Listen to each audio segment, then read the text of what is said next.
이야, 정말 이런 일이 다 있네요.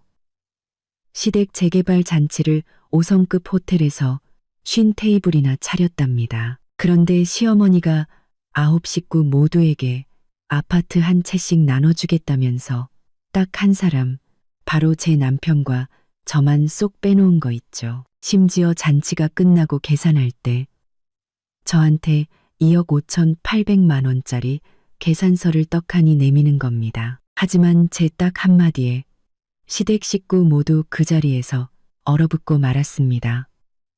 궁금하시죠? 이야기꾼 채널에 오신 것을 환영합니다. 마음을 울리는 진짜 이야기. 지금 바로 시작합니다. 시어머니 박순자 여사에게서 전화가 걸려온 건 제가 막 마지막 음식인 김치찜을 식탁에 올리려던 참이었어요. 그날은 주말이었고 늘 그랬듯 9식구가 모두 시댁에 모여 저녁을 먹는 날이었죠. 전화기 너머로 들려오는 시어머니의 목소리는 기쁨을 주체하지 못하는 듯 한껏 들떠 있었습니다. 나은아, 오늘 반찬 2억에만 더 해라. 아주 중요한 발표를 할 게 있단다. 저는 웃으며 알겠다고 대답했지만 속으로는 고개를 갸웃거렸습니다.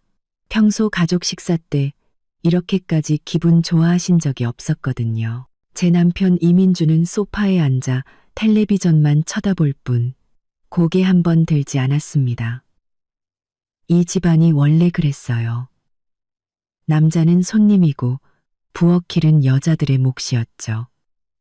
형님 최미경과 아가씨 이민아는 수다를 떨며 과일을 깎아먹고 있었지만 누구 하나 저를 도우러 올 생각은 없어 보였습니다. 저도 이젠 익숙했죠. 식탁에 9개의 그릇과 수저가 빼곡히 놓였습니다. 시아버지 이덕배 어르신이 상석에 앉으셨고 그 옆에 앉은 시어머니의 얼굴은 홍조로 가득했습니다. 시어머니는 헛기침을 한 번 하시더니 숟가락으로 밥그릇을 톡톡 쳤습니다. 시끄럽던 식탁이 순간 조용해지며 모두의 시선이 그에게로 쏠렸죠. 오늘 다들 모이라고 한 건 하늘이 내려준 것 같은 기쁜 소식을 전하기 위해서란다. 시어머니는 잠시 말을 멈추고 모두의 기대 어린 눈빛을 충분히 즐긴 뒤에야 우렁찬 목소리로 말했습니다. 우리 그 낡은 집 있잖니. 드디어 재개발이 확정됐단다. 와, 그 말에 식탁이 발칵 뒤집혔습니다. 아주버님 이민호가 입이 귀에 걸려 물었죠. 어머니, 진짜예요. 보상금 얼마나 나온대요. 형님 최미경도 바로 거들었습니다. 어머님, 거기 땅이 꽤 넓잖아요. 아파트 몇 채는 받겠는데요? 아가씨 이민아는 신나서 손뼉을 쳤죠. 엄마, 그럼 저도 집 한 채 생기는 거예요? 시어머니는 의기양양하게 웃으며 손을 저었습니다. 구체적인 계획은 아직 안 나왔지만 보상금은 절대 적지 않을 게다. 이제 우리 집안도 활짝 피는 거야. 식탁은 온통 웃음소리로 가득 찼습니다. 다들 얼마를 받게 될지, 얼마나 큰 집으로 이사 갈지 계산하기 바빴죠. 하지만 저만은 심장이 쿵하고 내려앉는 기분이었습니다. 시어머니가 그 말을 할 때 흥분한 아주버님 부부와 기대에 찬 아가씨의 얼굴은 찬찬히 훑어보면서 심지어 아직 고등학생인 막내 도련님까지 사랑스럽게 쳐다보면서도 제 남편 민중과 저를 볼 때만큼은 그 시선이 스르륵 무심하게 지나쳐버렸기 때문입니다. 그 눈빛 속에는 알아채기 힘든 미세한 떨림이 있었죠. 민주는 전혀 눈치채지 못한 채 그저 바보처럼 웃으며 제 옆구리를 툭 쳤습니다. 여보, 들었어? 우리 집 이제 부자 되는 거야. 저는 억지로 입꼬리를 올리며 희미하게 웃었습니다. 그리고는 고개를 숙여반만 푹푹 팠죠. 이 소식은 마치 잔잔한 호수에 던져진 거대한 돌멩이 같았습니다. 그로 인해 일어난 물결은 다른 사람들의 것이었고 저는 그저 물밑에서 소용돌이 치는 검은 소용돌이만을 보았을 뿐입니다. 시어머니가 말한 우리 집안이라는 말은 참 따뜻하게 들렸지만 어째서인지 그 우리 안에는 저와 민준이 포함되지 않은 것만 같았습니다. 평범했던 주말 저녁 식사가 갑자기 목이 메어왔습니다. 고개를 들자 다시 한번 저를 향했다가 이내 시선을 거두는 시어머니와 눈이 마주쳤습니다. 제 마음속의 작은 불안감은 맑은 물에 떨어진 먹물처럼 서서히 번져나가기 시작했습니다. 재개발 소식은 순식간에 온 집안을 휩쓸었습니다. 며칠 동안 집 전화는 불이 날 지경이었죠. 모두 안부를 묻고 축하 인사를 건네는 친척과 친구들의 전화였습니다. 시어머니 박순자 여사의 목소리에는 언제나처럼 숨길 수 없는 의기양양함이 묻어났습니다. 마치 이 씨 집안이 이미 재벌가라도 된 것처럼요. 주말 저녁 가족들이 다시 낡은 시댁에 모였습니다. 이번에는 평범한 저녁 식사가 아니라 진지한 가족회의였죠. 시어머니는 자신만의 전용 의자인 앤티크 팔걸이 의자에 앉아 자식들을 쭉 훑어보더니 헛기침을 했습니다. 이 집 재개발은 우리 이 씨 가문의 경사 중의 경사다. 성대하게 축하해야지. 내 결심했다. 시내에 새로 생긴 그 임페리얼 호텔 제일 화려한 데로 쉰 테이블을 잡아서 모든 친척과 친구들을 불러 모으자. 우리 이 씨 집안이 예전 같지 않다는 걸 똑똑히 보여주는 거야. 임페리얼 호텔이요?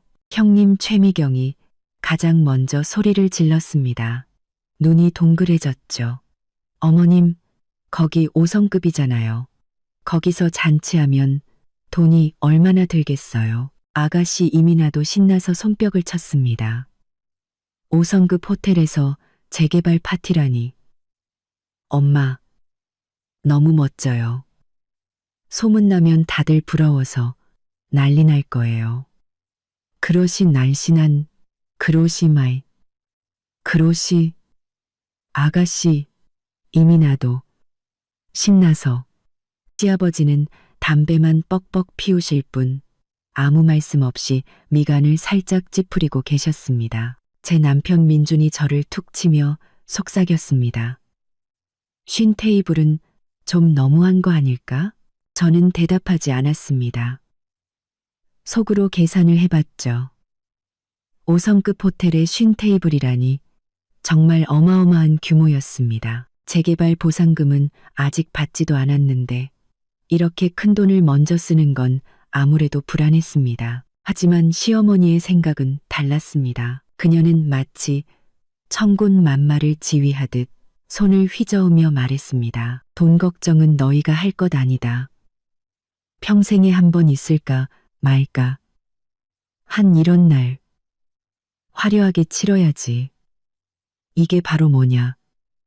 분위기 띄우기라는 거다. 우리 이씨 가문이 이제 일어섰다는 걸 세상에 알리는 신호탄이지. 시어머니는 잠시 말을 멈추고 방안을 둘러보다가 마침내 제게 시선을 고정했습니다.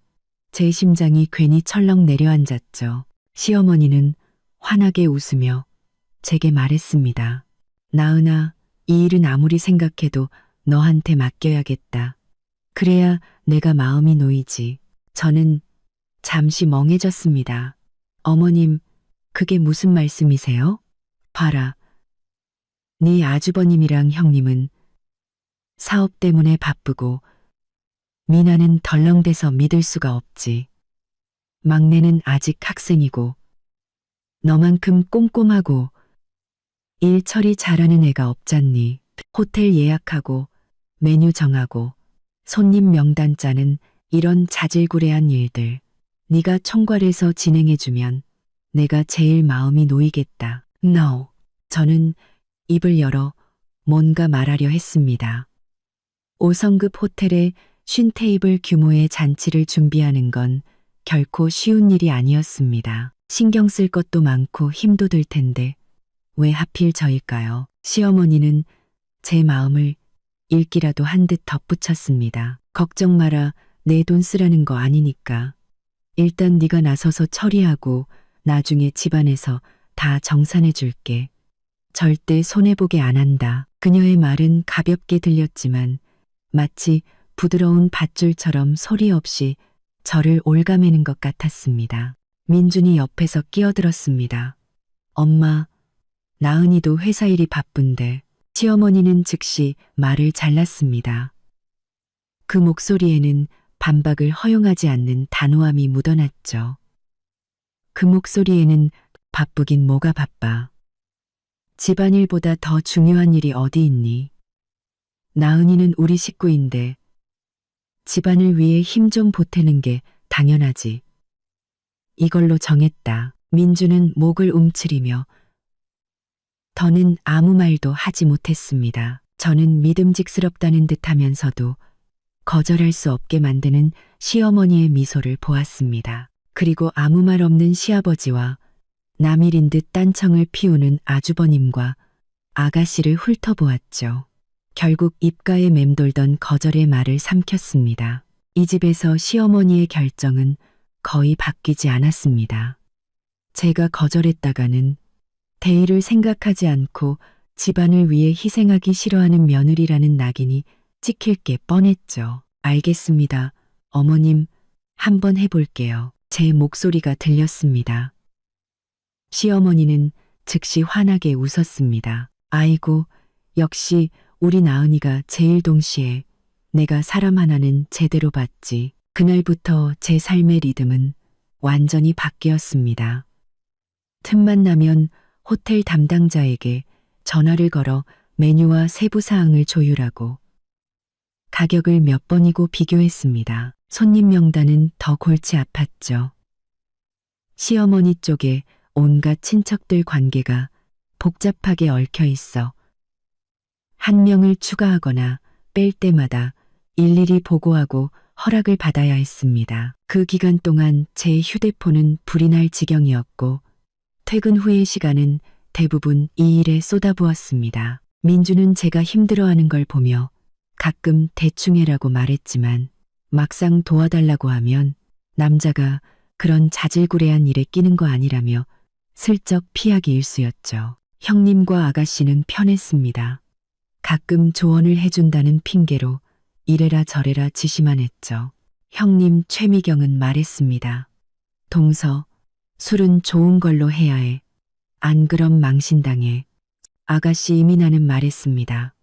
새언니, 답례품은 좀 세련된 걸로 해요. 우리 집안 격조 있어 보이게. 저는 발에 불이 나도록 뛰어다니는데 그들은 입만 살아서 움직였습니다. 매번 지친 몸을 이끌고 호텔에서 돌아올 때마다 온 가족이 모여 앉아 아파트를 받으면 어떻게 인테리어 할지, 무슨 차를 살지 떠드는 모습을 보면 저는 마치 이방인이 된 기분이었습니다. 그들의 화려한 축제를 위해 무대를 만들어주는 공짜 일꾼 같았죠. 무대는 거의 다 완성되었고 이제 화려한 막이 오르기만을 기다리고 있었습니다. 하지만 제 마음속의 불안감은 잔칫날이 다가올수록 점점 더 커져만 갔습니다. 저는 재개발 소식을 처음 전하던 날 저와 민준을 스쳐 지나가던 시어머니의 의미심장한 눈빛을 잊을 수가 없었습니다. 이 성대한 잔치는 정말 단순한 축하 파티일까요? 임페리얼 호텔 입구.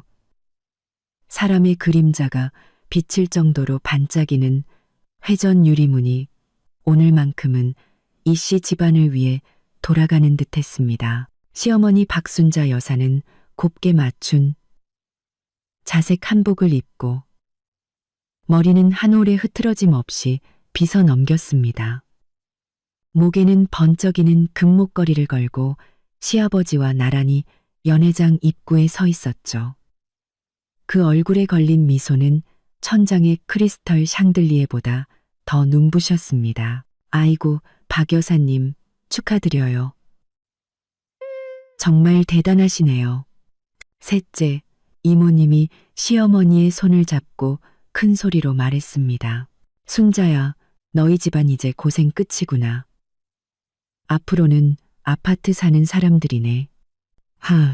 둘째, 고모님도 칭찬을 아끼지 않았습니다. 시어머니는 축하 인사를 받으면서도 연회장 구석구석을 곁눈질하며 모든 것이 완벽한지 확인했습니다. 샴페인색 식탁보가 깔린 50개의 원형 테이블이 질서정연하게 놓여 있었고 테이블 중앙에는 정교한 꽃 장식이 와인잔은 반짝반짝 빛나고 있었습니다. 거대한 창밖으로는 도시의 야경이 네온사인과 함께 빛나며 마치 이씨 집안의 부상을 위한 배경이 되어주는 듯했습니다. 아주버님 이민호와 형님 최미경은 새 양복과 한복을 차려입고 사장님처럼 보이는 사람들과 인사를 나누며 의기양양한 모습이었습니다. 아가씨 이민아는 반짝이는 드레스를 입고 나비처럼 사람들 사이를 오가며 친구들과 셀카를 찍었고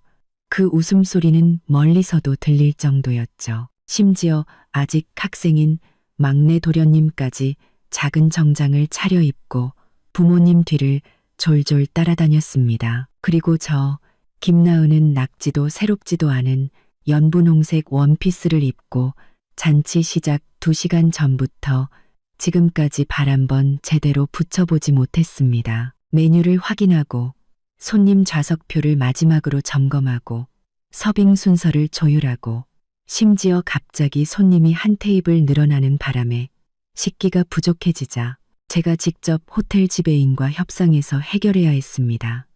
이마에는 땀이 송골송골 맺혔고 화장마저 번질 지경이었죠. 제 남편 이민주는요? 그는 말쑥하게 차려입었습니다. 짙은색 양복의 머리도 단정하게 빗었죠. 하지만 그는 그저 멀뚱멀뚱 서 있기만 했습니다. 아버지 뒤에서 바보처럼 웃거나 시어머니의 지시에 따라 멀리서 온 친척을 맞이하는 게 전부였죠. 제가 물 한 잔만 달라고 손짓을 해도 멀리서 저를 보고도 못 본 척 고개를 돌려 다시 사람들 속으로 섞여 들어갔습니다. 나은아, 나은아. 시어머니의 높은 목소리가 소란스러운 사람들 틈을 뚫고 들려왔습니다.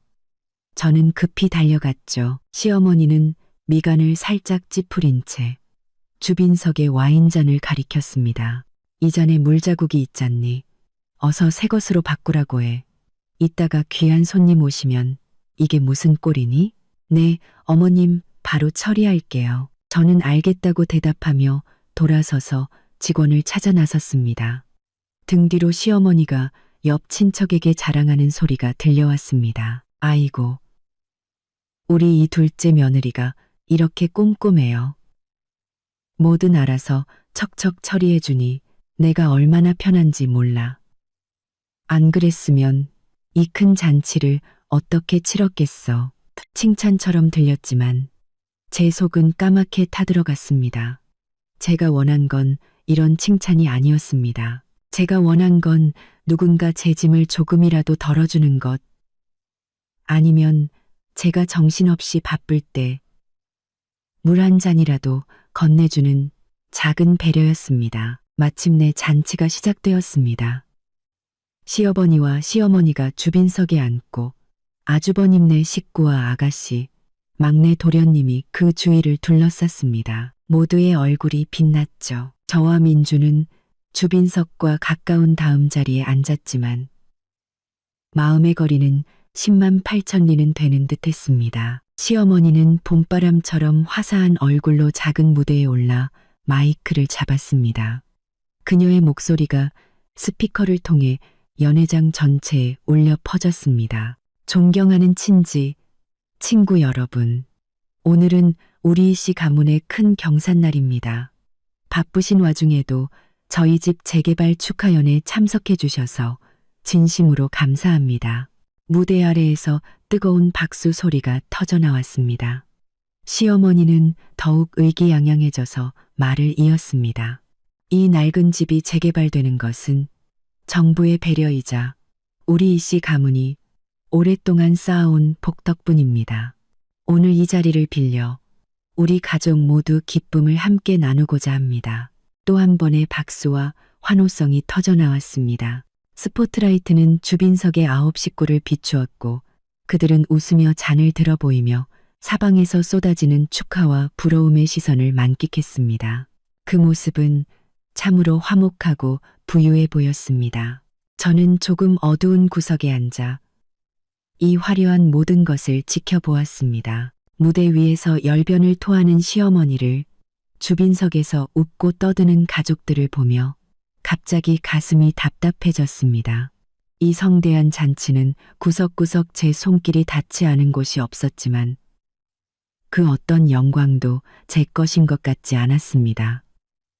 저는 마치 무대 뒤의 스태프 같았습니다. 힘들게 무대를 세우고 조명과 음향을 설치했는데 막상 공연이 시작되자 주연 배우들이 화려하게 등장하고 저는 무대 그림자 속에 서서 좋은 관객석 하나 차지하지 못한 채 그들을 바라봐야만 했습니다. 민주는 제 침묵을 눈치챘는지 팔을 툭 치며 속삭였습니다. 여보, 고생 많았어. 오늘 부모님이 정말 기뻐하시네. 저는 그를 쳐다보았지만 아무 말도 하지 않았습니다. 그는 늘 이런 식이었습니다. 일이 끝난 후에야 영혼 없는 고생했다는 말 한마디를 던질 뿐 정작 제가 필요할 땐 결코 나서주지 않았죠. 이 화려한 잔치는 마치 돋보기 같았습니다. 이 집안에서 제 위치를 너무나도 선명하게 비춰주었죠. 쓸모는 있지만 결코 진정으로 받아들여지지는 않는 외부인. 음식들이 차례로 나왔습니다. 5성급 호텔이라는 이름과 비싼 가격에 걸맞게 맛과 모양이 훌륭했죠. 손님들은 잔을 부딪히며 분위기는 최고조에 달했습니다. 이제 클라이맥스가 다가오고 있다는 것을 직감했습니다.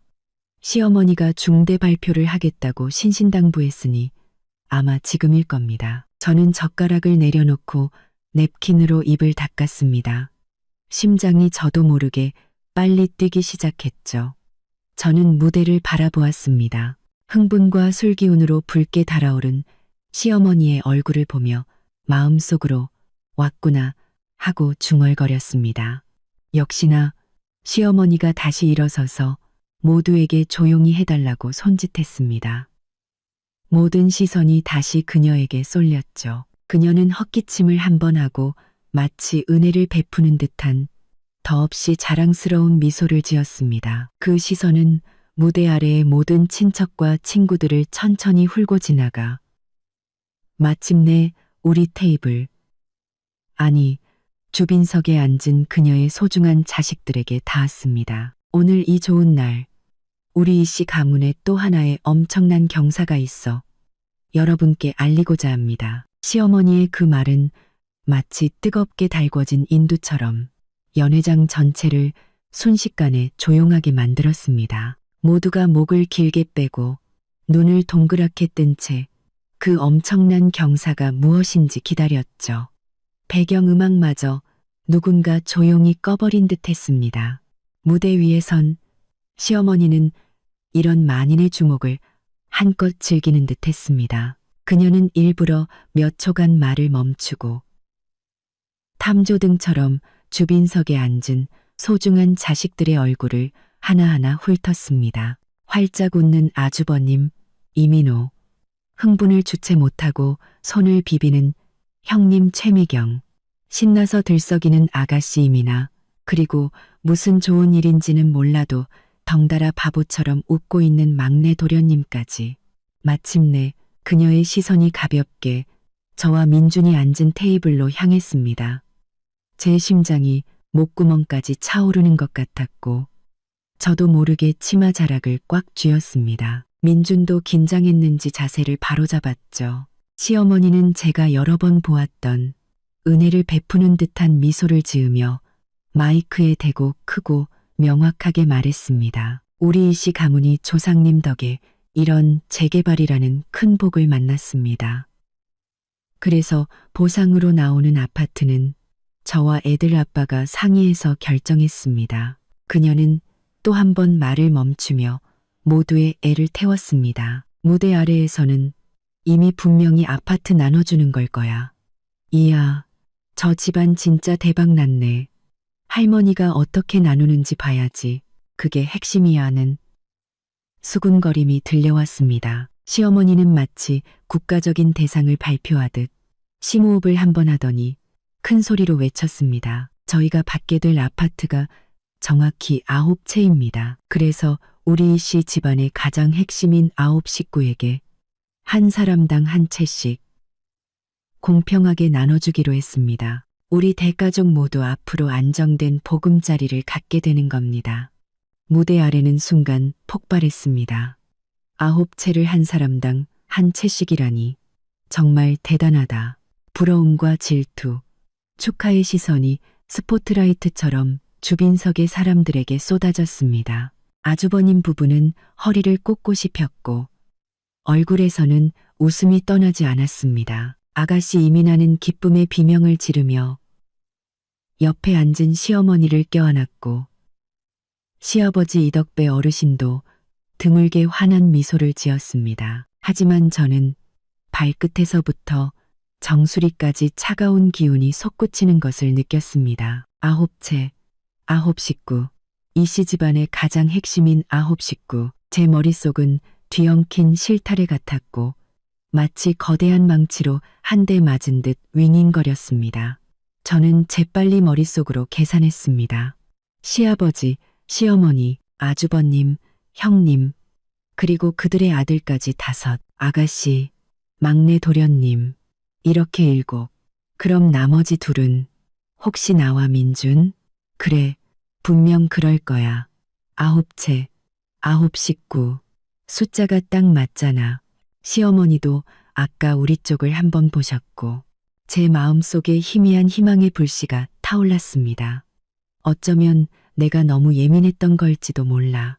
어쩌면 시어머니가 이런 깜짝 발표로 우리를 핵심 가족으로 인정해 주려는 걸지도. 저는 저도 모르게 허리를 펴고 주변의 부러운 시선을 받을 준비를 하며 멋쩍은 미소를 지으려 했습니다. 하지만 시어머니의 다음 말은 얼음 조각이 섞인 찬물처럼 제 머리 위로 쏟아졌습니다.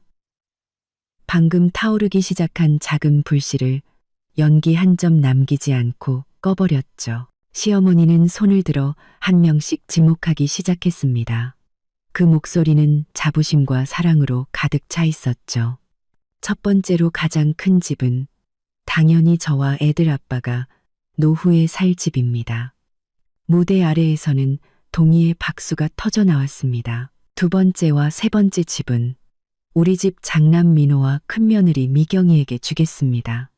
그동안 이 집안을 위해 고생했으니 당연히 받아야죠. 아주버님 부부는 일어나서 환한 얼굴로 사람들에게 손을 흔들었습니다. 네 번째 집은 내 금쪽 같은 큰손자에게 나중에 장가갈 때 쓰라고요. 시어머니는 옆에 앉은 조카의 머리를 사랑스럽게 쓰다듬었습니다. 다섯 번째 집은 내 막내딸 미나에게 시집 갈 때 혼수 삼아 화려하게 보내야죠.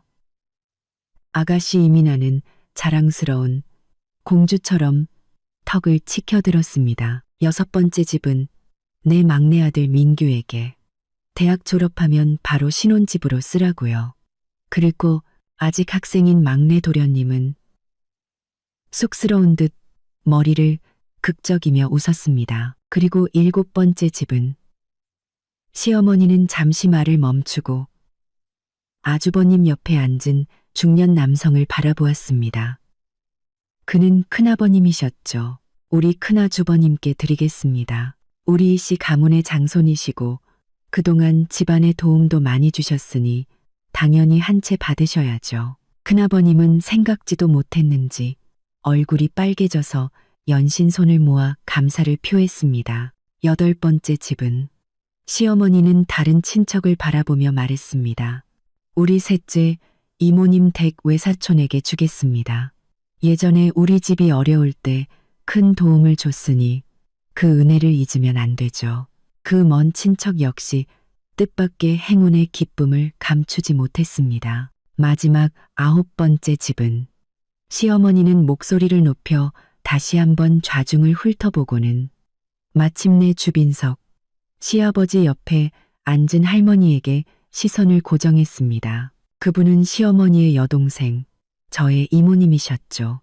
이 마지막 집은 내 동생에게 주겠습니다.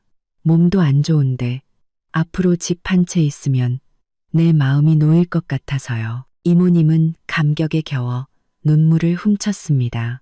9채의 아파트는 이렇게 명확하게 주인을 찾아갔습니다. 시부모님부터 자식, 손자, 그리고 친척들까지. 모든 분배에는 그럴듯한 명분이 있었고 모든 것이 합리적으로 보였습니다. 딱 하나, 저와 민준만 빼고요. 이씨 집안의 둘째 아들과 5년 동안 이 집에 시집와서 오늘 이 잔치를 위해 동분서주했던 둘째 며느리만 빼고요. 세상의 모든 소리가 사라진 것 같았습니다. 저는 무대 위에서 입을 움직이는 시어머니의 모습과 뜻밖의 횡재에 기뻐하는 주빈석 9명의 얼굴, 그리고 주변 하객들의 부러움과 축하, 혹은 구경하는 듯한 표정들만 볼 수 있었습니다. 저는 그 자리에 뻣뻣하게 앉아 있었습니다. 온몸이 얼음장처럼 차가워졌죠. 사방에서 쏟아지는 시선이 느껴졌습니다. 처음에는 부러움이었던 시선이 점차 놀라움, 의혹, 탐색으로 바뀌더니 마침내 숨김없는 동정과 약간의 조롱 섞인 시선으로 변해갔습니다. 옆 테이블에서 들려오는 희미한 수군거림까지 들리는 듯했습니다. 왜 둘째내는 얘기가 없지? 그러게 민준이랑 그 와이프는? 이씨 집안 식구 아니었나? 이거 참 대놓고 망신을 주네. 보아하니 저 둘째 며느리가 시어머니 눈밖에 단단히 났나 보네. 그 말들은 바늘이 되어 제 심장을 촘촘히 찔렀습니다. 제 얼굴에서 핏기가 사라졌고 손가락으로 손바닥을 세게 꼬집었습니다. 손톱이 살을 파고들었지만 아무런 고통도 느껴지지 않았습니다. 거대한 굴욕감이 파도처럼 저를 덮쳤습니다. 20몇 해를 살면서 이렇게까지 모욕적인 순간은 처음이었습니다. 저는 획 고개를 돌려 옆에 앉은 민준, 제 남편을 쳐다보았습니다. 저와 그가 함께 온 가족과 모든 친척들 앞에서 공개적으로 배제당하고 얼굴에 먹칠을 당한 이 순간 그는 무엇을 하고 있었을까요? 그는 고개를 숙인 채 눈앞에 놓인 식어빠진 닭곰탕 그릇만 뚫어져라 쳐다보고 있었습니다. 마치 그 기름 국물 속에서 꽃이라도 피어날 것처럼요. 이수르만 국물 속에서 그의 얼굴은 새빨갛게 달아올랐고 목에는 핏대가 섰습니다. 하지만 그는 마치 주문에 걸린 듯 꼼짝도 하지 않았습니다. 단 한마디의 의문도 불만도 터뜨리지 않았죠. 그는 심지어 저를 쳐다볼 용기조차 없어 보였습니다. 시어머니는 아직도 무대 위에서 가족 화목, 상부상조 같은 뻔한 말들을 늘어놓고 있었습니다. 사람들은 건성으로 박수를 치면서도 힐끔힐끔 우리 테이블, 이 기쁨과 부유함에서 격리된 외로운 섬을 쳐다보았습니다. 잔치의 떠들썩함도 환호성도 값비싼 아파트도 모두 그들의 것이었습니다. 저와 민주는 마치 호화로운 연회에 잘못 들어온 거지 같았습니다. 아니, 이용당하고 난 뒤 버려진 걸레 같았죠. 마침내 시어머니가 만족스러운 얼굴로 말을 마치고 복잡한 박수 소리 속에서 무대를 내려왔습니다. 주빈석의 사람들은 즉시 그녀를 둘러싸고 이 공평한 분배를 축하하며 아첨의 말을 쏟아냈습니다. 아무도 우리를 쳐다보지 않았습니다. 아무도 우리에게 다가와 위로의 말, 하다못해 가식적인 위로의 말 한마디 건네지 않았습니다. 저는 그렇게 뻣뻣하게 앉아 있었습니다. 온몸이 제 것이 아닌 것 같았죠. 아, 마음이 얼어붙는다는 게 이런 기분이구나. 이 집에서 저와 민주는 결코 핵심 9 식구가 아니었구나. 우리는 그저 언제든 희생될 수 있는 쓸모없는 변두리 존재였구나. 민준이 마침내 움직였습니다. 그는 힘겹게 고개를 들고 떨리는 입술로 제게 무언가 말하려 했습니다. 그는 나지막이 말했습니다. 나은아, 나 저는 비겁함과 민망함으로 가득 찬 그의 얼굴. 변명하고 싶지만 차마 입을 떼지 못하는 그 한심한 모습을 보았습니다. 제 마음속 얼어붙은 황야에 작은 불꽃 하나가 확 타올랐습니다. 그 불꽃은 작았지만 모든 것을 파괴할 듯 맹렬했습니다. 저는 아무 말도 하지 않았습니다. 그저 시선을 거두고 다시 젓가락을 들어 식어 빠진 깐쇼 새우를 집어 입에 넣었습니다. 그리고 아무 맛도 느끼지 못한 채 기계적으로 씹었습니다. 연회는 계속되었고 모욕도 계속되었습니다. 하지만 제 마음속 무언가는 이미 완전히 달라져 있었습니다. 식어 빠진 깐쇼 새우가 입안에서 기름에 젖은 손뭉치처럼 느껴졌습니다. 목구멍을 꽉 막아 삼킬 수도 뱉을 수도 없었죠. 저는 그저 기계적으로 씹을 뿐 아무런 맛도 느끼지 못하고 차가운 기름맛만 입안에 가득했습니다. 주빈석의 소라는 파도처럼 밀려와 귀를 때렸습니다. 시어머니 박순자 여사는 자식들과 이득을 본 친척들에게 둘러싸여 전례 없이 환한 얼굴로 돌아가며 건네는 술잔과 아첨을 받고 있었죠. 아주버님 부부의 목소리가 가장 컸고 웃음소리도 가장 요란했습니다.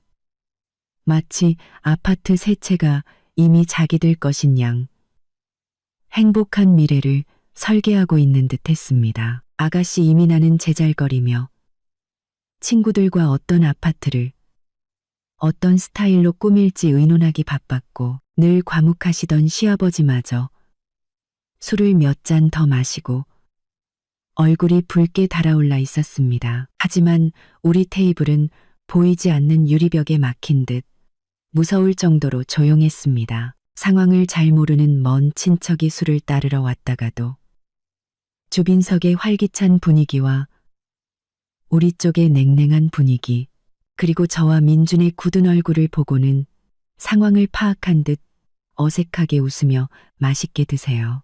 한마디 던지고는 서둘러 자리를 떴습니다. 저는 등 뒤에 꽂히는 수많은 시선을 느낄 수 있었습니다. 동정, 호기심, 조롱 섞인 시선들이 그물처럼 얽혀 저를 치욕의 기둥에 묶어두는 것 같았죠. 저는 허리를 꼿꼿이 세우고 마지막 남은 체면을 지키려 애썼습니다. 쓰러져서는 안 됐죠. 울어서도 소란을 피워서도 안 됐습니다. 그랬다가는 구경꾼들에게 더 큰 재미를 주고 시어머니를 더 의기양양하게 만들 뿐이었습니다. 제 모든 희망, 한순간 타올랐던 그 희미한 희망은 이제 제 옆에 앉은 이 남자, 제 남편 이민준에게 달려 있었습니다. 그는 시어머니의 친아들이고 이씨 집안의 둘째 아들이었습니다. 이렇게 부당한 대우를 받고 공개적으로 망신을 당한 것은 저뿐만이 아니었습니다. 그 역시 마찬가지였죠. 어떤 이유에서든 그는 일어나서 어머니, 왜 저와 나은이는 없습니까? 라고 단 한마디라도 물어야 했습니다. 저는 온 힘을 다해 다시 고개를 돌려 그를 보았습니다. 민주는 여전히 타조처럼 고개를 숙인 자세를 유지하고 있었습니다. 머리가 가슴에 닿을 지경이었죠. 그의 앞에는 깨끗한 식기만 놓여 있었고 그 식어빠진 닭곰탕은 손도 대지 않은 채였습니다. 그의 옆얼굴은 굳어 있었고 이마에는 땀방울이 맺혀 있었습니다. 술잔을 쥔 손가락은 너무 세게 쥔 나머지 마디가 하얗게 변해 있었죠. 그는 떨고 있었습니다. 분노 때문이 아니라 극도의 난처함과 회피하고 싶은 마음 때문이었죠. 민준 씨, 제 목소리는 마치 사포로 문지른 것처럼 건조했습니다. 우리 둘만 겨우 들릴 정도였죠. 그는 바늘에 찔린 듯 움찔하며 아주 느리고 힘겹게 고개를 들었습니다. 그의 눈빛은 저를 마주치지 못하고 식탁 위 접시들 사이를 방황했습니다.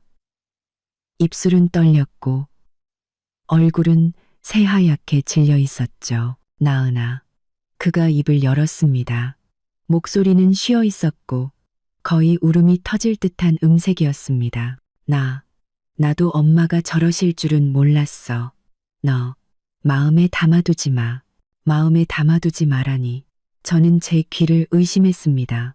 아파트 9채를 모든 친척들 앞에서 우리만 쏙 빼놓고 나눠준 일을 그저 가벼운 말 한마디로 덮으려 하다니 제 마음속 마지막 기대는 바늘에 찔린 풍선처럼 픽 소리를 내며 완전히 쪼그라들었고 차가운 공허함만이 남았습니다. 억누를 수 없는 분노와 실망감이 머리끝까지 치밀어 올랐습니다. 저는 테이블 아래에서 주먹을 꽉 쥐었습니다. 손톱이 손바닥을 깊이 파고드는 고통 덕분에 겨우 이성을 유지할 수 있었죠. 저는 그를 쏘아보며 얼음장처럼 차가운 목소리로 낮게 말했습니다. 이민준 씨, 당신은 당신 어머니 아들이야. 지금 모든 사람이 우리를 보고 있어. 우리가 어떻게 바보 취급당하는지 지켜보고 있다고. 할 말 없어? 당신 어머니한테 묻고 싶은 말 정말 아무것도 없냐고. 민준의 얼굴에는 극심한 고통과 갈등의 빛이 서렸습니다. 그는 불안하게 주빈석 쪽을 힐끗 보더니 다시 재빨리 고개를 숙였습니다. 나은아, 제발 목소리 좀 낮춰. 사람들도 많은데 엄마는 엄마 나름의 생각이 있으시겠지. 혹시 아파트가 부족했거나 아니면 나중에 다른 계획이 있으실 수도 있잖아. 지금 여기서 소란 피우면 다들 얼굴만 붉히게 돼. 얼굴만 붉히게 된다고. 저는 거의 실소를 터뜨릴 뻔했습니다. 심장의 얼음층이 갈라지며 그 아래에서 뜨거운 용암이 끓어오르는 듯했죠. 우리 얼굴이 붉어지는 거겠어? 아니면 당신 어머니 얼굴이 붉어지는 거겠어? 이민준 씨, 양심의 손을 얹고 말해봐. 연애부터 결혼까지 5년 동안 내가 당신 집에 부족하게 한 게 있어? 오늘 이 잔치 누가 동분서주하며 준비했는데? 이제 와서 아파트 나눠주니까 우리는 남이 된 거야? 이게 당신 어머니의 다른 계획이라는 거야? 제 질문은 돌멩이처럼 그에게 날아갔습니다. 민주는 아무 대답도 하지 못하고 얼굴만 불그락푸르락 했죠. 마침내 그는 두 손으로 머리를 감싸쥐고 고통스럽게 신음했습니다. 나 좀 그만 괴롭혀. 나은아, 내가 뭘 어떻게 하라고. 우리 엄마잖아. 이 많은 사람들 앞에서 엄마한테 따지고 싸우라는 거야. 나더러 어쩌라고. 마지막 말은 거의 절규에 가까웠습니다.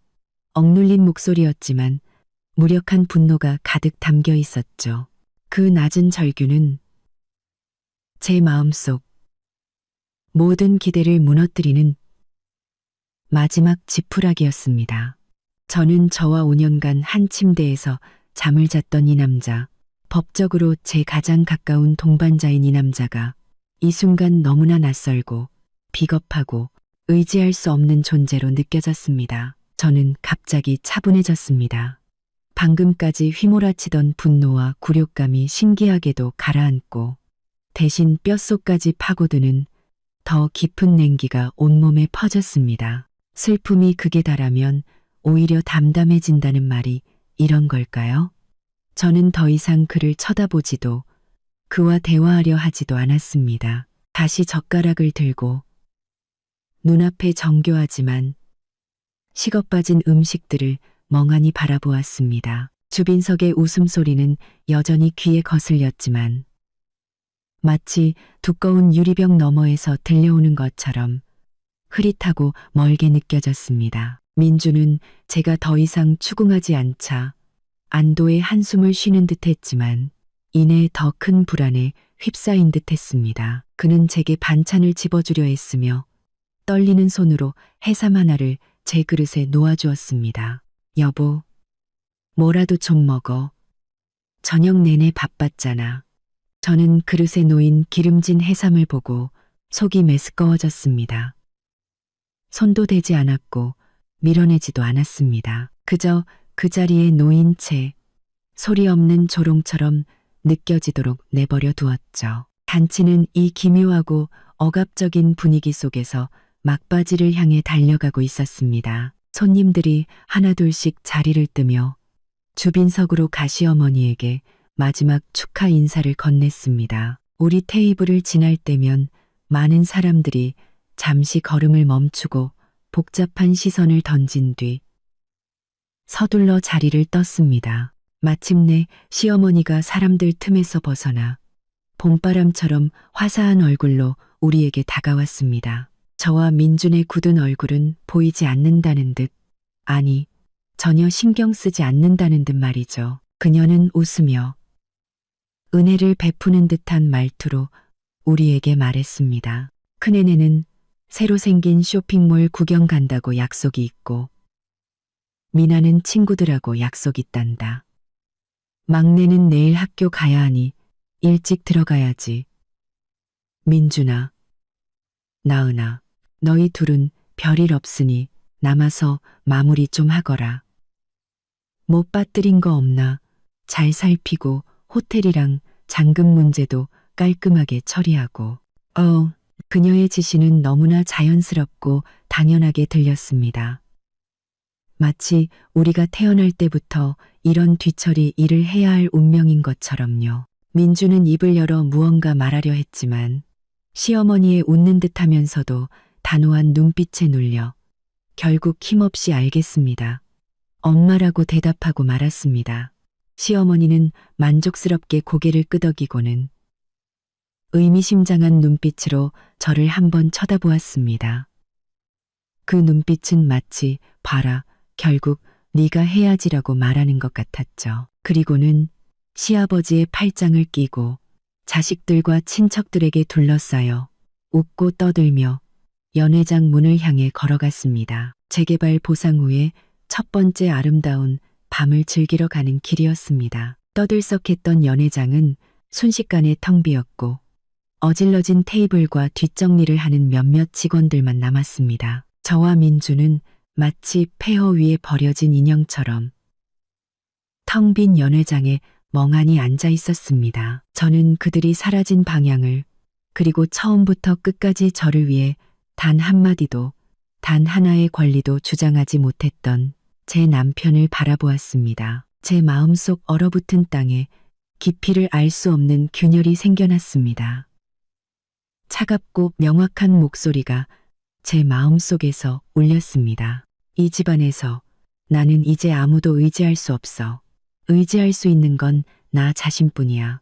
연회장에는 사람이 거의 다 빠져나가고 몇몇 직원들만이 조용하고 능숙하게 어질러진 식기들을 치우고 있었습니다. 방금 전까지 시끌벅적했던 공간은 이제 중앙 냉방 시스템의 미약한 바람 소리만 들릴 정도로 조용해져 그 텅 빈 공간이 더욱 눈에 띄었습니다. 공기 중에는 남은 음식과 술, 향수 냄새가 뒤섞여 속이 울렁거릴 지경이었죠. 저는 여전히 그 자리에 뻣뻣한 조각상처럼 등을 꼿꼿이 세우고 앉아 있었습니다. 민주는 제 옆에서 안절부절 못하며 슬쩍 제 눈치를 보다가도 이내 짜증스럽게 머리를 극적였습니다. 그는 입을 열려다 몇 번이나 망설였고 결국 아무 말도 하지 못한 채 무거운 한숨만 내쉴 뿐이었습니다. 얼마나 지났을까?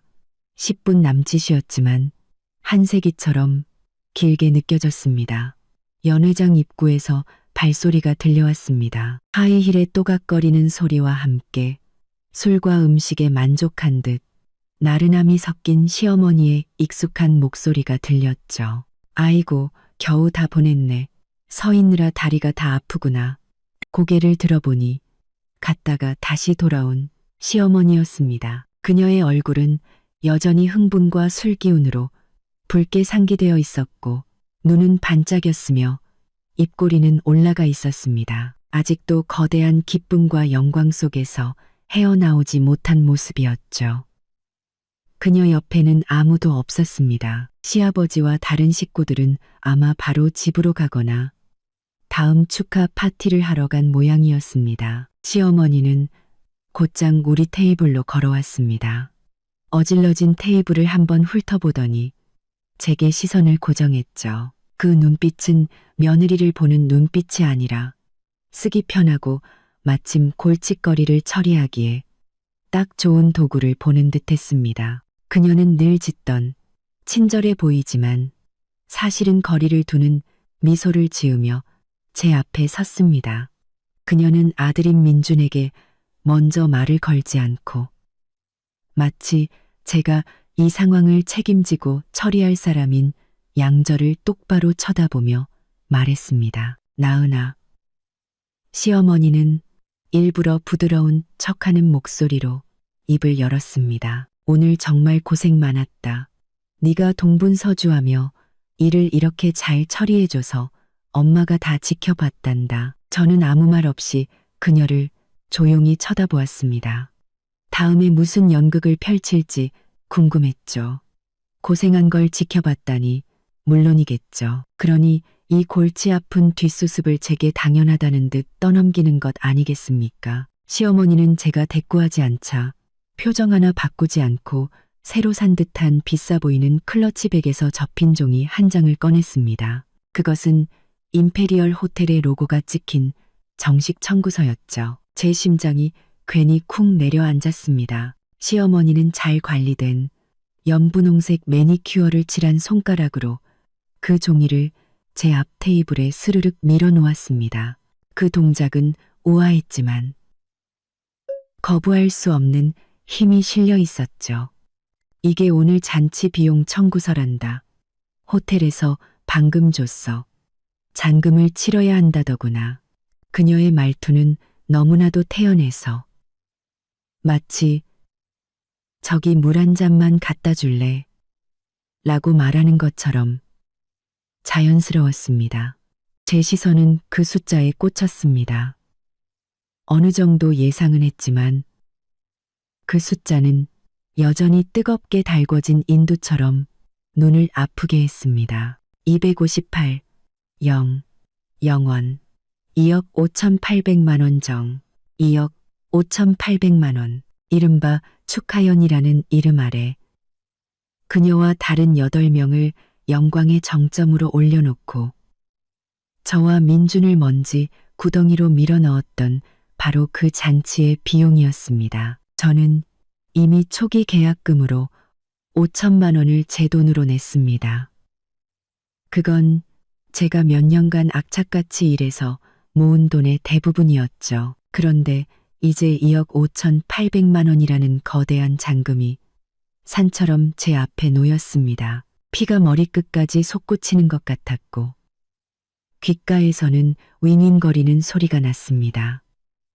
엄청난 황당함과 모욕감의 가까스로 유지하던 냉정이 무너질 것 같았죠. 제 옆에 앉은 민준이 숨을 들이켜며 몸을 심하게 떠는 것이 느껴졌습니다. 시어머니는 우리의 굳은 얼굴을 전혀 보지 못했다는 듯, 아니 전혀 신경 쓰지 않는다는 듯 여전히 웃으며 은혜를 베푸는 말투로 말을 이었습니다. 이 돈은 네가 일단 좀 내주렴. 오늘 축의금이 꽤 들어왔지만 다 현금이라 은행에 넣었다 빼려면 번거로우니까. 마침 너한테 모아둔 돈이 좀 있잖니. 일단 그걸로 내고 어차피 나중에 다 집안에서 정산할 돈이니까. 재개발 보상금 나오면 한 푼도 안 떼고 다 돌려줄게. 어쩌면 엄마가 수고비까지 얹어줄지도 모르지. 일단 내라. 집안에서 정산한다. 보상금 나오면 돌려준다. 한마디 한마디가 제 뺨을 후려치는 소리 같았습니다. 재개발 보상금이 언제 나올지는 아무도 모릅니다. 설령 나온다 해도 9채의 아파트는 이미 주인이 정해졌는데 저와 민준의 몫이 어디 있겠습니까? 2억 5,800만 원을 제게 내라니요. 재전 재산을 털어도 계약금 5천만 원을 합쳐도 턱없이 부족합니다. 이건 명백히 돌려줄 생각이 없는 것이었습니다. 제 돈으로 그들의 화려한 잔치 비용을 치르게 하려는 속셈이었죠. 어쩌면 이걸 빌미로 저를 완전히 빈털터리로 만들어 이 집에서 더는 발붙이지 못하게 하려는 걸지도 모릅니다. 저는 획 고개를 들어 시어머니의 눈을 똑바로 쳐다보았습니다. 그녀의 눈에는 일말의 죄책감이나 미안함도 없었습니다. 오직 교활한 계산과 저를 완전히 얕보는 듯한 확신만이 가득했죠. 그녀는 제가 대의를 생각해서 제 성격상 참고 넘어갈 것이라고.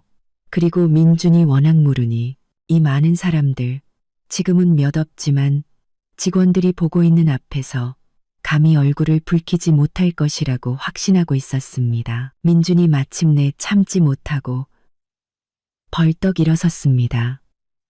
그의 목소리는 흥분과 공포로 떨렸죠.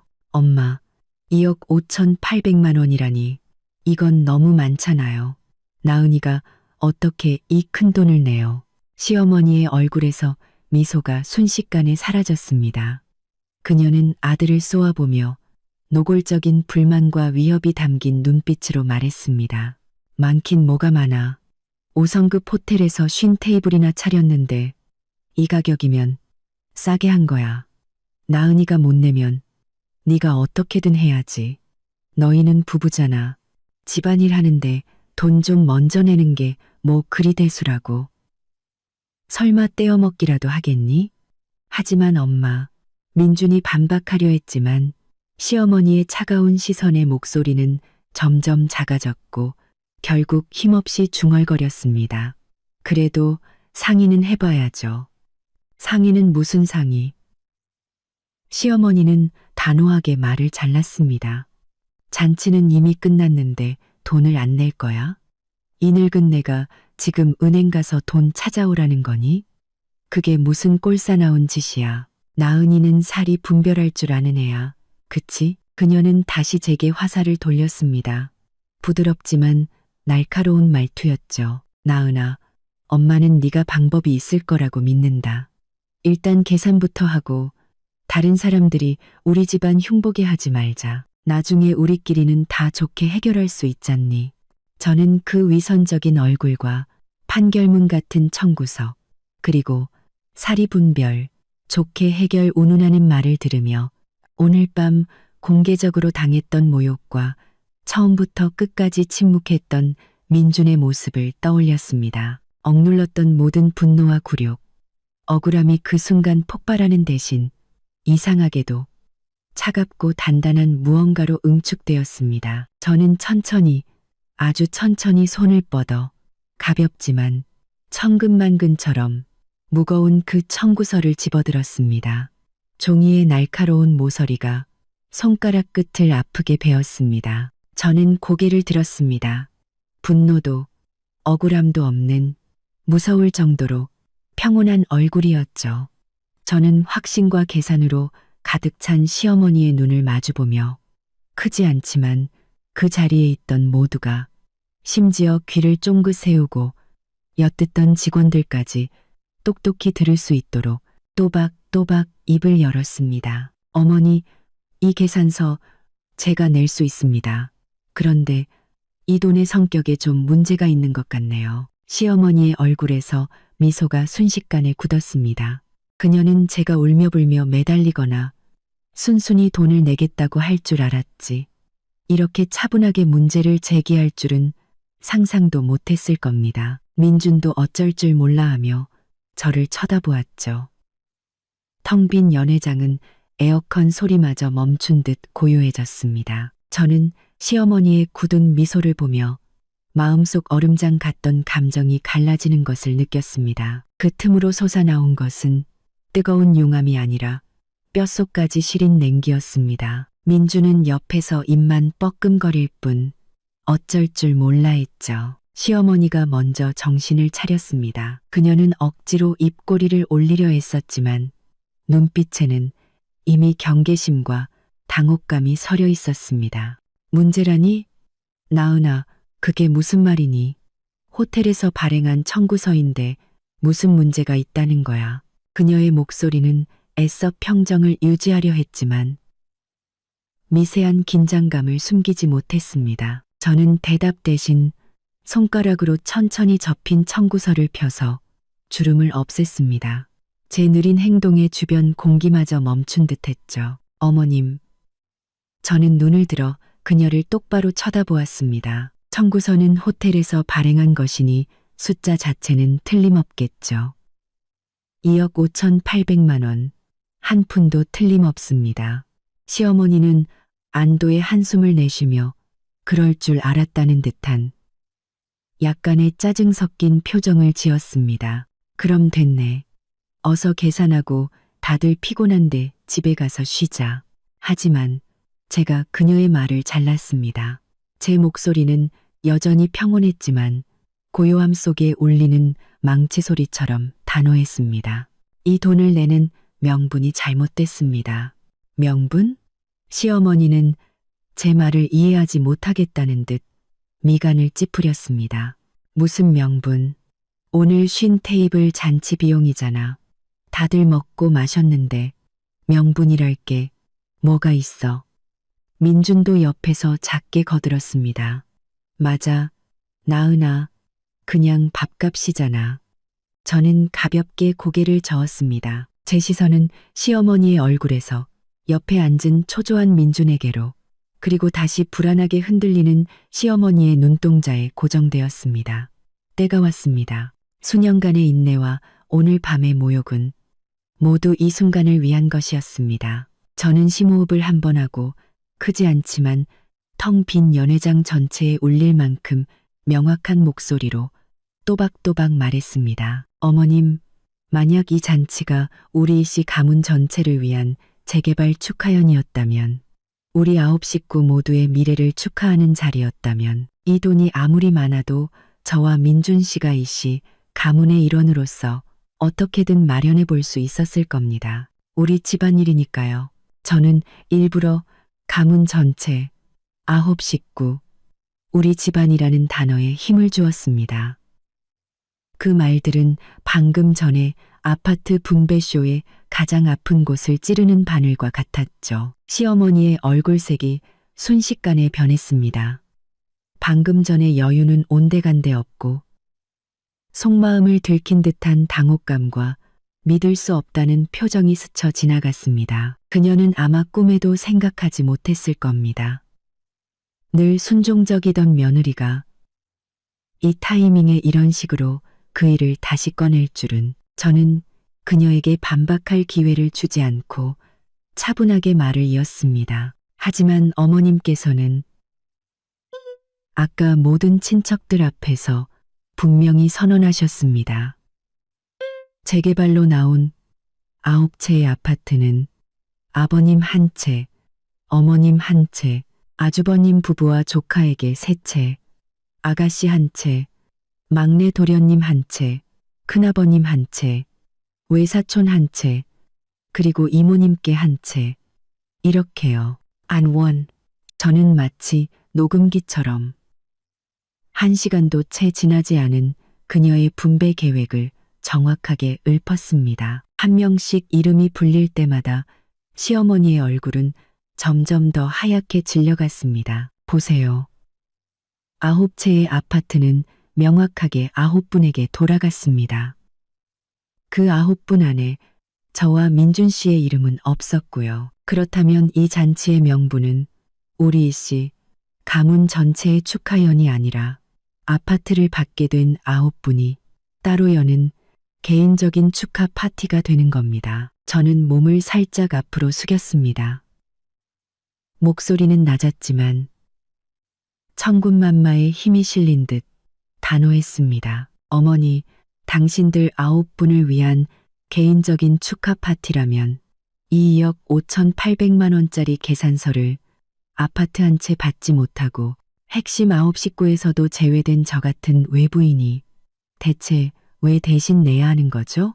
와, 제 말은 마치 고요한 연못에 던져진 거대한 돌멩이처럼 파장을 일으켰습니다. 연회장에 남아있던 몇몇 직원들과 소란을 듣고 달려온 호텔 지배인까지 논리정연하고 뼈를 때리는 제 질문을 똑똑히 들었죠. 시어머니는 온몸에 힘이 빠진 듯 휘청거리며 한 걸음 물러섰습니다. 하이힐이 삐끗하며 넘어질 뻔했죠. 그녀는 떨리는 손으로 저를 가리켰지만 입술만 달싹일 뿐 아무 말도 하지 못했습니다. 목구멍에서는 그저 허허 하는 바람 빠진 소리만 새어나왔죠. 몇 분 전까지만 해도 홍조로 가득했던 얼굴은 이제 새하얗게 질려 있었고 정성 들여 빗은 머리카락 사이로 식은땀이 배어 나왔습니다. 민주는 완전히 넋이 나간 모습이었습니다. 그는 쓰러질 듯한 어머니와 얼음장처럼 차가운 제 얼굴을 번갈아 보며 머릿속이 뒤죽박죽된 듯 보였습니다. 그저 입만 벌린 채 하는 의미 없는 소리만 낼 뿐 이 상황을 전혀 이해하지도 받아들이지도 못하는 듯 했습니다. 늘 순종적이던 아내가 어째서 갑자기 이렇게 날카롭고 무서운 사람으로 변했는지. 호텔 지배인은 영리한 사람이었습니다. 그는 이 상황이 단순한 계산 문제가 아니라 복잡한 가족 분쟁임을 즉시 알아차렸죠. 그는 어색하게 그 자리에 서서 이러지도 저러지도 못하고 있었습니다. 당내는 완전히 얼어붙었습니다. 공기마저 굳어버린 듯했죠. 오직 시어머니의 거칠고 당황한 숨소리만이 들려왔습니다. 저는 그 자리에 서서 이 예상했던 혼란을 지켜보았습니다. 마음속에는 아무런 파문도 일지 않았습니다. 얼굴을 붉히고 싸우는 것이 생각보다 어렵지 않았습니다. 체면이나 대의 같은 것을 더 이상 신경 쓰지 않게 되자 정말로 두려워해야 할 사람은 바로 그 체면과 대의를 이용해 나를 억압하던 사람들이 라는 것을 깨달았습니다. 제 말은 마치 음소거 버튼을 눌렀다가 갑자기 볼륨을 최대로 키운 것처럼 연회장을 혼돈의 도가니로 만들었습니다. 시어머니 박순자 여사는 저를 가리키던 손을 허공에서 부들부들 떨었고 얼굴은 새하얗게 질렸다가 이내 시뻘겋게 달아올랐습니다. 그녀는 가슴을 헐떡이며 마치 물 밖으로 나온 물고기처럼 필사적으로 숨을 쉬려 했었지만 목에서는 그저 허하는 쇳소리만 새어나올 뿐이었죠. 너. 시어머니는 마침내 이빨 사이로 목소리를 쥐어짰습니다. 그 목소리는 날카롭게 갈라져 있었고 믿을 수 없다는 듯한 분노가 가득했습니다. 나은이, 너 지금 제정신이야? 미쳤어? 엄마. 민준이 그 비명소리에 정신을 차린 듯 벌떡 일어났습니다. 그의 얼굴에는 전례 없는 공포와 혼란이 가득했죠. 그는 이성을 잃은 듯한 어머니와 얼음장처럼 차가운 저를 번갈아 보며 안절부절 못했습니다. 그는 무의식적으로 상황을 수습하려 했고 제게 낮은 목소리로 소리쳤습니다. 나은아, 말 좀 가려서 해. 어떻게 엄마한테 그런 식으로 말대꾸를 해. 그리고는 시어머니에게 다가가 휘청거리는 그녀를 부축하려 했으며 애원했습니다. 엄마, 화내지 마세요. 그러다 몸 상하세요. 나은이는 그냥 지금 정신이 없어서 막말하는 거예요.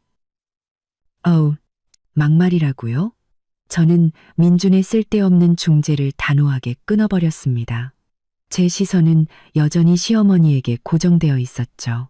어머님, 제가 방금 한 말 중에 틀린 말이 단 하나라도 있습니까? 아파트 9채. 정확히 9분에게 나눠주신 거 맞잖아요. 그 명단에 저와 민준 씨 이름은 처음부터 끝까지 없었고요. 이 50테이블짜리 잔치. 당신들 9분이 새 집을 얻은 걸 축하하는 자리 맞죠? 제가 뭘 틀리게 말했죠? 제 모든 질문은 마치 망치처럼 사실이라는 못 위에 정확히 내리꽂혔습니다. 시어머니는 반박할 틈조차 찾지 못하고 그저 눈을 부릅뜬 채 분노로 당혹감을 감추려 애썼습니다. 사실은 변하지 않았고 불과 몇 분 전에 일어난 일이었으며 모든 친척들이 그 증인이었으니까요. 세상에. 시어머니는 민준의 손을 뿌리치고는 뒤로 비틀거리다 의자에 부딪혀 겨우 넘어지지 않았습니다. 그 모습에 체면을 완전히 구긴 그녀는 분노에 차서 제 코앞을 가리키며 쉰 목소리로 소리쳤습니다. 김나은, 내가 너를 잘못 봤다. 이렇게 배은망덕한 애인 줄은 몰랐어. 우리 이씨 집안이 무슨 죄를 져서 너 같은 걸 며느리로 들였을까? 배은망덕이요. 저는 실소를 터뜨릴 뻔했지만 꾹 참고 목소리를 살짝 높여 주변의 호텔 직원들까지 들을 수 있도록 말했습니다. 어머님, 오늘 누가 누구를 배신했습니까? 친아들과 며느리를 가족 재산에서 쏙 빼놓고 심지어 그 며느리에게 2억 5,800만 원짜리 잔치 비용까지 떠넘기려 한 게 누군데요? 대체 누가 누구를 배신한 거죠? 닥치지 못해 시어머니는 완전히 이성을 잃고 소리쳤습니다. 그 돈은 집안을 위해 쓴 돈이야. 네가 좀 내면 어때서?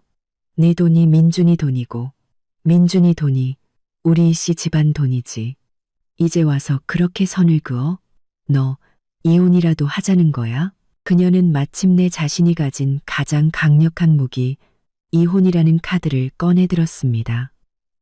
배경도 없는 제가 이혼하면 모든 것을 잃을 것이라 생각했겠죠. 하지만 그건 그녀의 착각이었습니다.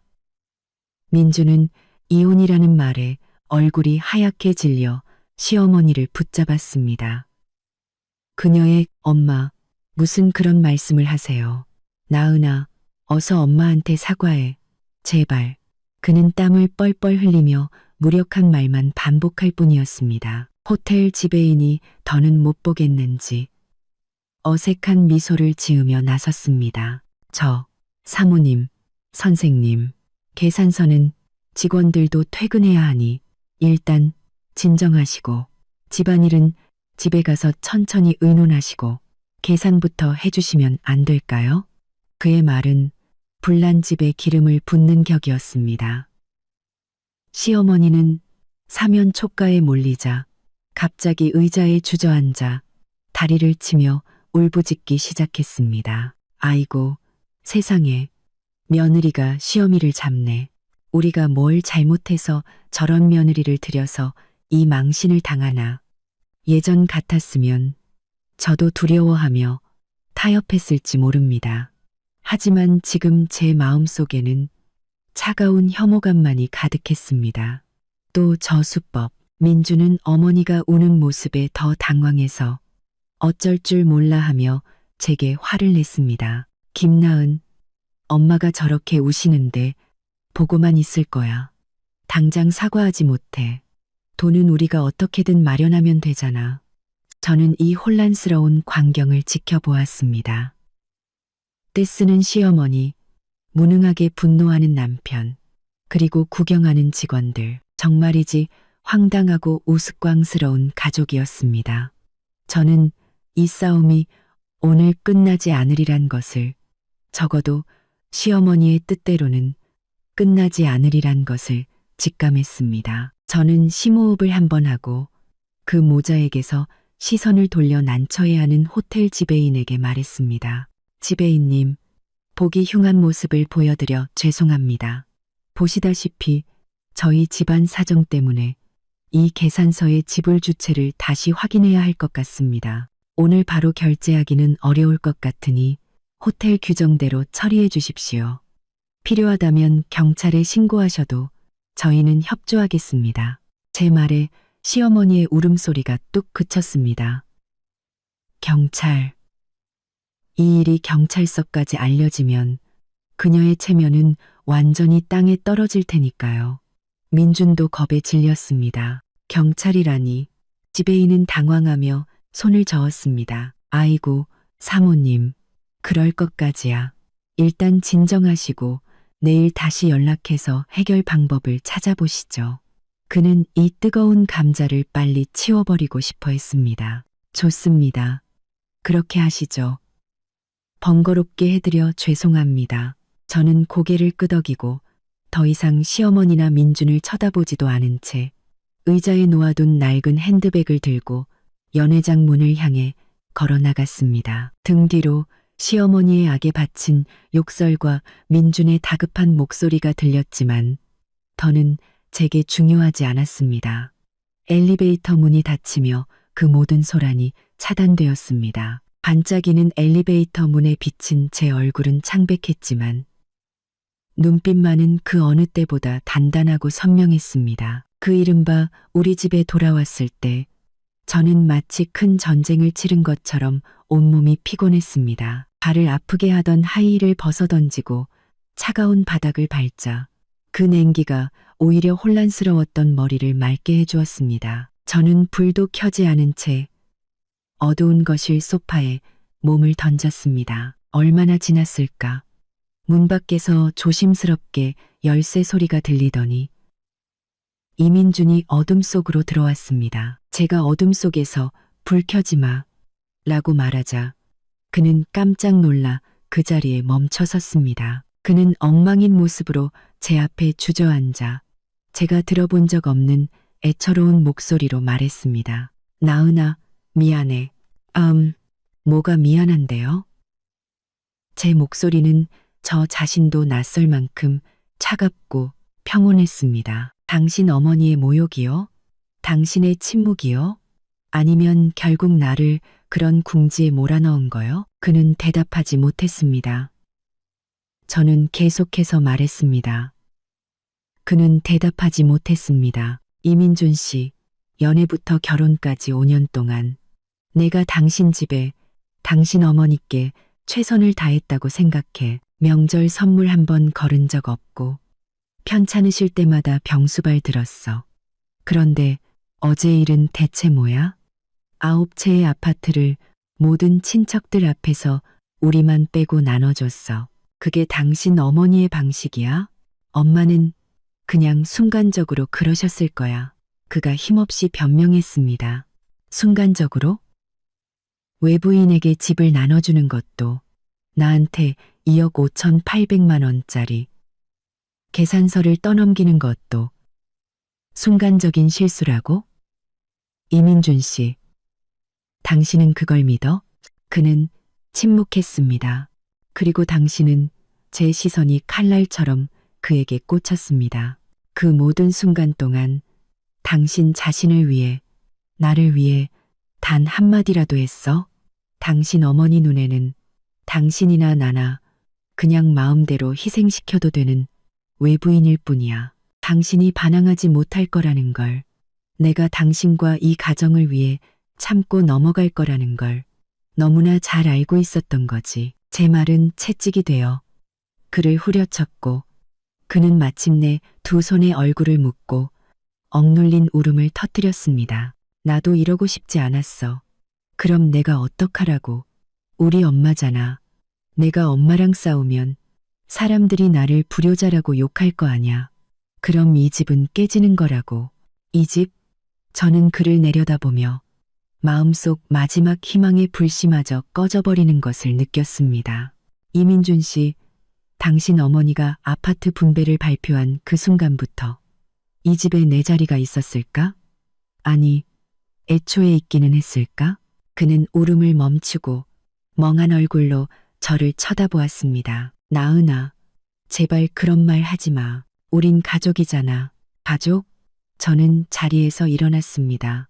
이민준 씨, 정신 차려. 당신네 가족에게 김나은은 처음부터 외부인이었어. 그리고 당신도 계속 그렇게 살면 언젠가는 그들에게 버려지는 외부인이 될 거야. 저는 침실로 향하다가 문 앞에서 멈춰서서 뒤돌아보지 않은 채 말했습니다. 오늘 밤은 손님 방에서 잘게. 그리고 그 2억 5,800만 원. 나는 단 한 푼도 안 낼 거야. 당신 어머니의 효자 아들로 남을지 아니면 당신 자신의 인생을 살지 이제 당신이 선택해. 다음 날 아침 저는 밤새 정리한 자료들을 손에 쥐고 있었습니다. 시어머니가 감히 나를 이렇게까지 무시한 건 결국 내가 기댈 곳 없는 만만한 사람이라고 생각했기 때문이겠죠. 그리고 이민준의 나약함이 그 오만함을 부추겼을 겁니다. 이혼이라는 단어가 처음으로 두려움 없이 냉철한 선택지 중 하나로 떠올랐습니다. 하지만 그냥 이혼하면 너무 억울했습니다. 내가 5년간 쏟아부은 노력과 어젯밤의 모욕에 대한 대가는 받아야 했습니다. 저는 핸드폰을 들고 어젯밤 잔치의 비용 내역과 제가 선지급한 5천만 원의 이체 기록을 캡처했습니다. 그리고 가족단체 채팅방에서 시어머니가 누구 하나 서운하게 하지 않겠다고 말했던 기록들도 모두 저장했죠. 마지막으로 저는 아가씨 이민아에게 연락했습니다. 순진한 그녀는 제 의도를 눈치채지 못하고 재개발 보상이 낡은 집의 호적 등본을 기준으로 이루어졌다는 핵심 정보를 술술 불었습니다. 즉, 결혼 후 호적을 옮기지 않은 저와 민주는 처음부터 보상 대상이 아니었던 겁니다. 모든 조각이 맞춰졌습니다. 시어머니는 정책의 허점을 이용해 원래 6명의 몫이었던 보상을 구체의 아파트로 부풀리고 그 과정에서 아들인 민준을 철저히 배제한 것이었습니다. 바로 그때 시어머니에게서 전화가 걸려왔습니다. 저는 차갑게 미소 지으며 녹음 버튼을 누르고 전화를 받았습니다. 네, 어머님. 그녀는 어젯밤 호텔 일을 따지려 했지만 저는 그녀의 말을 끊고 준비한 무기를 꺼내 들었습니다. 어머님, 낡은 집 재개발 보상은 호적 등본에 기재된 6명을 기준으로 한 거 맞죠? 그런데 어머님께서는 그걸 교묘하게 부풀려 9채로 만드시고 아들인 민준 씨는 쏙 빼놓으셨더군요. 제가 이 사실을 재개발 사무소나 어제 잔치에 오셨던 모든 친척분들께 알리면 어떻게 될까요? 그리고 2억 5,800만 원짜리 계산서 문제까지 불거지면 어머님이 그토록 중요하게 생각하는 체면과 돈에 어떤 영향이 갈까요? 전화기 너머로 시어머니의 거친 숨소리가 들려왔습니다. 그녀는 완전히 허를 찔린 듯 떨리는 목소리로 물었습니다. 너 대체 원하는 게 뭐야? 제가 원하는 건 저와 민준 씨가 마땅히 받아야 할 몫과 짓밟힌 자존심에 대한 사과입니다. 구체적인 보상 내용은 온 가족이 모인 자리에서 정식으로 논의하시죠. 시간과 장소는 제가 정해서 알려드리겠습니다. 저는 그렇게 말하고 그녀의 대답을 듣지도 않은 채 전화를 끊었습니다. 협상의 주도권은 이제 완벽하게 제 손으로 넘어왔습니다. 다음 날 저녁, 약속 장소인 조용한 찻집의 시댁 식구들이 하나둘 모습을 드러냈습니다.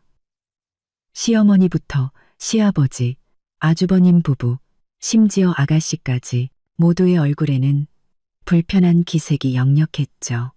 시어머니는 자리에 앉자마자 민준을 향해 소리쳤습니다. 이민준, 네가 데려온 마누라가 우리 집안을 풍비박산 내고 있다. 저는 그 말을 무시하고 찻잔을 들며 차분하게 말했습니다. 오늘 논의할 안건은 3가지입니다. 첫째, 재개발 보상에서 저와 민준 씨의 몫. 둘째, 그동안 제가 시댁에 지원했던 비용 정산. 셋째, 호텔 잔금 2억 5,800만 원의 처리 문제입니다. 형님이 비웃으며 말했습니다. 동서, 가족끼리 너무 계산적인 거 아니야? 형님, 저는 그녀를 똑바로 쳐다보며 말했습니다. 이전까지 너무 계산 없이 살았기에 우리가 만만하게 보였던 겁니다. 어젯밤 아파트 9채를 나눠주실 때 저와 민준 씨의 이름이 있었나요? 순간 모두가 입을 다물었습니다. 아주버님이 나섰습니다. 재수 씨, 그건 호적 문제라 어쩔 수 없었어. 그런가요? 저는 아가씨와의 대화 녹음을 재생했습니다. 다 호적에 기재된 6명이 기본 보상 대상이라는 내용이 흘러나오자 아가씨의 얼굴은 새하얗게 질렸고 시어머니는 분노에 차 그녀를 쏘아보았습니다. 아주버님, 들으셨죠? 정책이 아니라 선택의 문제였습니다. 아들인 민준 씨를 배제하기로 한 선택 말이죠. 시어머니가 책상을 치며 소리쳤습니다. 그래서 원하는 게 돈이야? 얼마면 돼? 돈이 아니라 정당한 권리를 되찾겠다는 겁니다. 저는 그동안 제가 시댁에 지원했던 내역을 정리한 서류를 꺼내 보였습니다. 그리고 호텔 잔금 2억 5,800만 원은 아파트를 받으신 9분이 공평하게 나눠내셔야죠. 제가 냈던 계약금 5천만 원은 두 분의 새집 입주를 축하하는 마지막 선물로 생각하겠습니다. 하지만 나머지 2억 800만 원은 9분이 1인당 2,300만 원씩 부담하셔야 합니다. 미쳤구나. 시어머니가 악을 썼습니다. 어머님, 이게 불합리하다면 지금 당장 호텔에 전화해서 이 잔치의 성격이 무엇인지 법적으로 따져볼까요? 아니면 제가 직접 소송을 걸어 모든 녹음 파일과 증거 자료를 법원에 제출할까요? 일이 커져서 재개발 보상금 지급에 문제가 생겨도 괜찮으시겠어요? 제 말에 모두가 얼어붙었습니다. 시아버지께서 마침내 입을 열었습니다. 나은이 말이 아주 틀린 건 아니야. 그 한마디에 시어머니는 거의 졸도할 지경이었죠. 결국 그들은 제 요구를 받아들일 수밖에 없었습니다. 다음 날 호텔 잔금은 9명이 나눠서 해결했고 며칠 뒤 시어머니 명의의 아파트 중 하나를 민준에게 증여한다는 계약서에 도장을 찍었습니다. 물론 그 계약서에는 이민준 개인에게 증여하며 저는 앞으로 어떠한 재산권도 주장하지 않는다는 조항이 교묘하게 포함되어 있었죠. 하지만 그건 중요하지 않았습니다.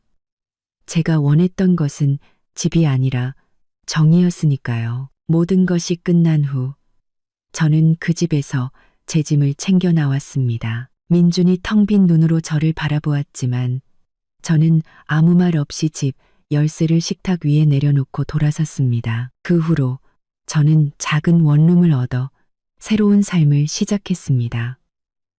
시댁 식구들의 연락은 모두 차단했고 오직 제 자신을 위해 살았습니다. 일에 집중해서 승진도 했고 주말에는 운동을 하거나 책을 읽으며 온전히 저만의 시간을 보냈죠. 얼마 후 우연히 고등학교 동창에게서 연락이 왔습니다.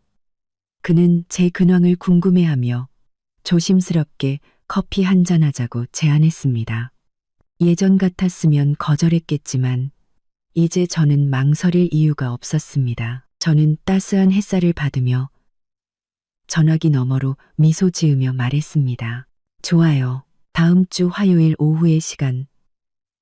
괜찮아요. 전화를 끊고 서점 안으로 들어서자 맑은 풍경 소리가 들려왔습니다.